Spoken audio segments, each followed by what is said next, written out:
Desperate measures continue at Japan's Fukushima nuclear complex. The head of the UN Atomic Agency is on his way there. And everything is coming up green for St. Patrick's Day. Humber News starts right now.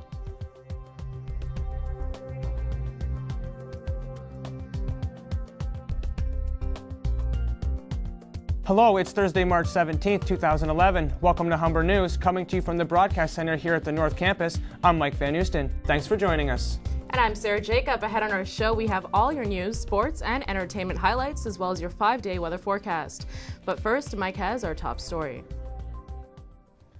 The head of the UN Atomic Agency is on his way from Vienna to Tokyo to assess the nuclear crisis in Japan. Yukiya Amano plans to meet senior officials and emergency workers there.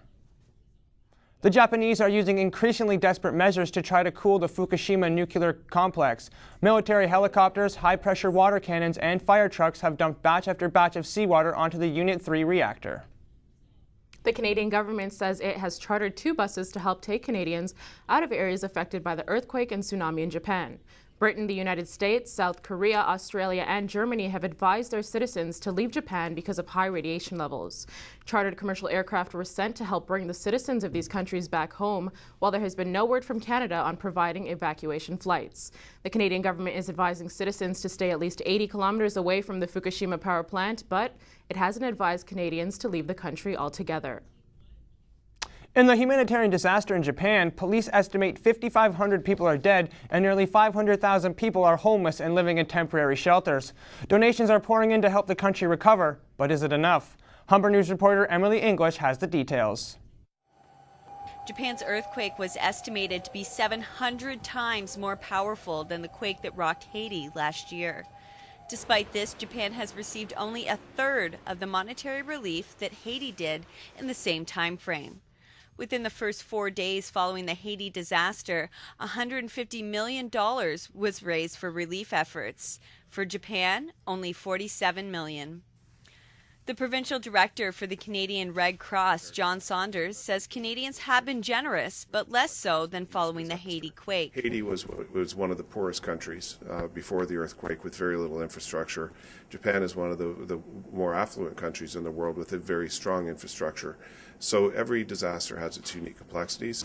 Money raised is going towards purchasing basic necessities for the victims in Japan, such as food, clothes, and medicine.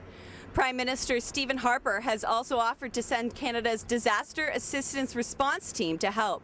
Still, the damage in the country is so devastating that it will take millions more dollars and much more time for Japan to recover. Emily English, Humber News. Toronto police are seeking help to locate a missing mother and her daughter.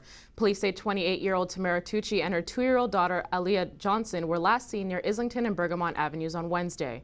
A missing person report has been filed and police say they are concerned for their safety.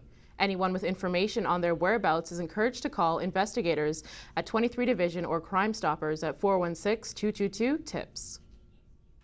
A former police officer has filed a human rights complaint against the Barrie Police Force after she was severely beaten and suffered a miscarriage in an altercation with an angry inmate. Christina Farrell also alleges her father, who was an inspector in the force, told her to keep quiet about the miscarriage because it would damage their careers.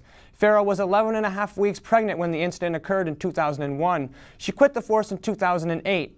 Farrell is seeking $225,000 in compensations on the grounds of sexual harassment, sexual solicitation or advances, family status and reprisal, or threat of reprisal.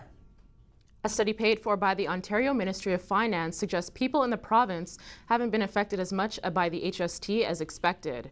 The study says consumer prices went up by less than 1% in July because of the HST, but it also says prices decreased by 0.6% in December.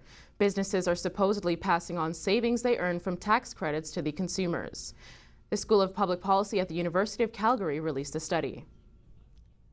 People around the world are enjoying St. Patrick's Day, and Humber News reporter Tom Yanni looks at the history of the day and how Humber students are celebrating. Students at Humber College are celebrating St. Patrick's Day.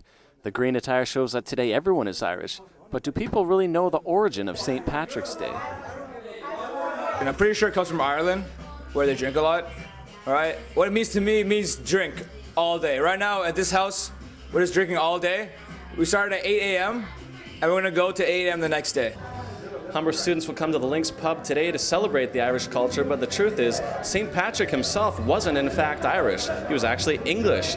He was actually kidnapped as a 16-year-old, and he spent 7 years toiling as a slave in Ireland. He eventually broke free and moved back to England, where he was ordained as a priest. He then spent the rest of his life back in Ireland, converting the Irish to Christianity. It was centuries after his death that he became St. Patrick. The modern-day celebrations of drinking and partying began by Irish settlers in North America as a means of acknowledging ethnic identity. Whatever the reason is to party, Humber students are having fun. It's a chance to celebrate my heritage and drink as much as I can. Tom Yanni, Humber News. When we come back, we'll have more news from around the country and the world. Steph Springer will have the sports news, and we'll have your weather forecast with Bridget Trong. Top of the afternoon to ya. It's St. Patrick's Day and Irish. We had some warm weather. Join me after the break and we can go through the 5-day weather forecast together.